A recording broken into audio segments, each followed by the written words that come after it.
Week 1 of the Arcadian Heavyweight Raid is over, and that means I get to look at one of the statistics I always find super intriguing to yap about as an armchair raid enjoyer. How many clears occurred before the first official weekly reset set in? Whilst it doesn't give a complete picture of the context surrounding it, this can be a really interesting gauge of how difficult or easy the overall FF14 raiding community finds different types of challenges, which turns end up being stumbling blocks, and whether the game is getting harder out of step with a natural increase in player capability. In today's video, we're going to look at heavyweight's clear rates going into week 2, as well as raid tiers dating back all the way to 2019, and seeing how they compare and why the numbers are the way they are. Before we jump in, I do just want to say that if you enjoy conversations about FF14, please do consider subscribing. I also want to mention that Twitter user Noodle14 always compiles this information after each tier, taking the data from the FFLog's clear rates. There's always the chance that a handful of clears won't be included in this data because those runs never end up on the website or something like that, but this is a rarity, and this dataset is the highest accuracy one we have access to in the public, so it's the best information we can hope for. In total, 456 clears of Heavyweight Savage were logged week 1. That's entire raid tier clears for context, group clears of M12S Phase 2. There are a few important things that happened this raid tier. Firstly, the Chinese region servers received parity with the global ones, and as a result, Chinese groups were able to enter both the Race to World First from their native region for the first time, and many more were able to participate in week 1 raiding than ever have in the past. In previous raid tiers, the most elite groups from that region would play on the Japanese data center to still participate, but those numbers were low compared to the potential players that would like to get involved if they were able.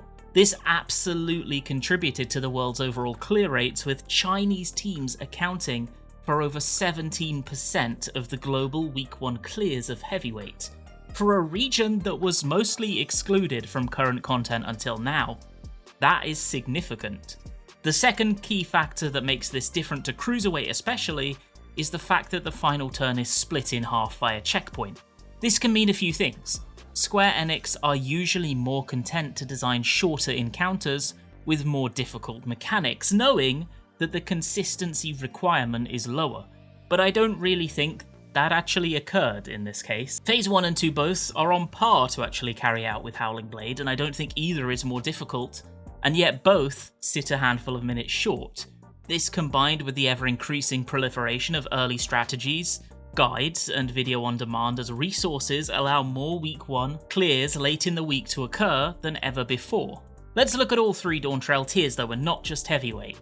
So, Heavyweight Savage had 456 clears, Cruiserweight had 328, and Light Heavyweight had a total of 950 week 1 clears. This trend, at least when it comes to Light Heavyweight, is far more common than you may think. It's a very standard design tenet within FF14 at this point for the first raid tier of an expansion to be the easiest of the 3. That makes sense. There will be the most people playing at that time, and a good percentage of those people will be the kind that pop in for a few months, complete the new story expansion, interact with the first raid tier, and then unsubscribe for the next few years until the new version is impending. These players will have slightly less comfort and experience with endgame raid fights, and Square Enix wants to convert as many of them as possible into long-term active players. So an easier tier lets them get stuck in with the intent of retaining them. This exact same trend is the case in Endwalker's raids too. If you look back to Asphodelos, there are 539 week 1 clears, and then the second tier in Abyssos comes through and the number of groups to claim victory plummets all the way down to 252, with the tail end of the expansion in Anabasios Savage climbing up just a little bit from that dip with 288 clears. Even with that in mind though, Dawntrail's first tier was an outlier. 950 week 1 clears is by far the highest number any raid tier in FF14 history has ever seen, by a factor of at least 2. It isn't even close, basically. Whether we'll ever see those numbers ever again is up in the air as well. It would take a player base boom like that from Endwalker combined with a pretty easy raid tier. I do find it interesting that there are more heavyweight clears than cruiserweight though. Do I think heavyweight is just categorically easier than cruiserweight was? Not really, in all honesty. I suppose it's difficult to say. Dancing Green is clearly more difficult than Vamp Fatale, and I do think that Sugar Riot has the edge over the extremes as well, owing in no small part to the many moving factors in that Yan-filled ad phase. But I think the Tyrant is more of a wall than Brute Abominator, especially for Party Finder and groups that aren't aiming for an early week 1 clear. The DPS check is stricter, and it's more easy to get caught in the mechanical blender and fall prey to mistakes that will make that check rear its ugly head. Both have a weird finicky mechanic halfway through, but I think, personally, M11S is more of a challenge. When it comes to 12, it's tough to compare a checkpoint boss with a non-checkpoint one. I do think phase 1 of M12 is pretty simple and fast to prog though, and the execution requirement of P2 is quite low as well. The main struggle with that fight is learning and developing a system to get through Idyllic Dream consistently, rather than moment-to-moment handling of the mechanics being your main hurdle. I suppose Howling Blade probably is a bit tougher because of that. You know what? Yeah, that tracks. I guess if you stack the encounters 1-for-1 against each other, Cruiserweight is just a little bit harder. This also speaks for the fact that Square Enix tuned the raid tier pretty well in my opinion.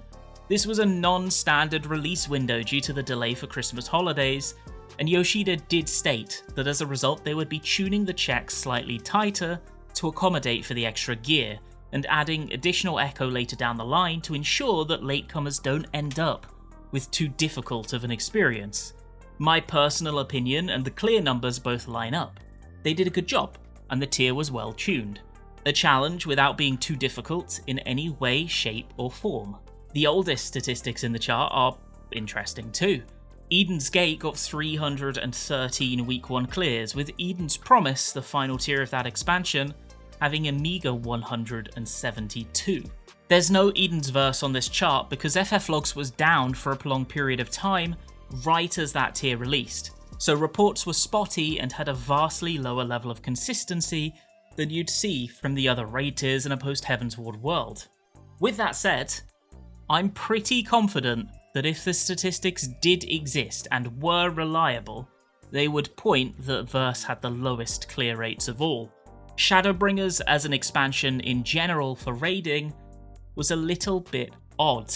Eden's Gate had a bit of controversy because certain jobs, namely Ninja more than anything else, was in the least balanced state they arguably have ever been for a first week raid, and would tantamount to inting instead of just picking the incredibly powerful monk for your team composition.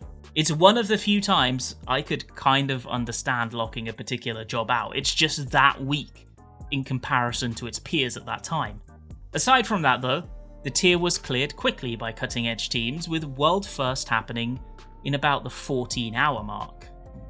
Early floors were simple, and Titan himself was fast to learn and prioritised tight execution over all else. Verse housed a nasty DPS check, high damage and that same execution requirement, and Shiva became home to many late week 1 struggle streams that couldn't quite build the consistency to meet the check. Promise had the same format as Heavyweight does.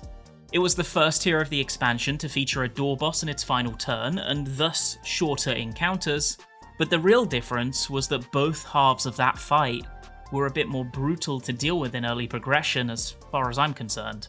To hop back to Endwalker for a moment, I do find it curious that community complaints about the Abyssos DPS check were not really reflected in the overall clear rates.